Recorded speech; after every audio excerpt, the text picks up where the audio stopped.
हाँ, ये हमारी बिक्री वाली है। हाँ अमीषा जी। बहुत प्यारे गायक भी हैं और एक्टर भी हैं। क्या नाम है उनका?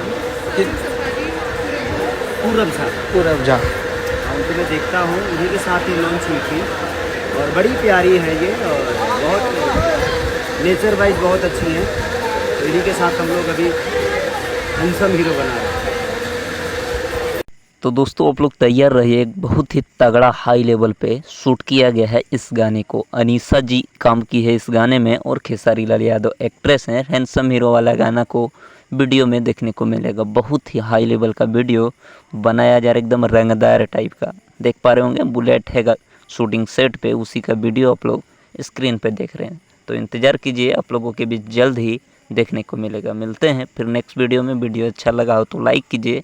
आप लोग कितना ज़्यादा एक्साइटेड हैं इस वीडियो से कमेंट कीजिए। मिलते हैं फिर नेक्स्ट वीडियो में।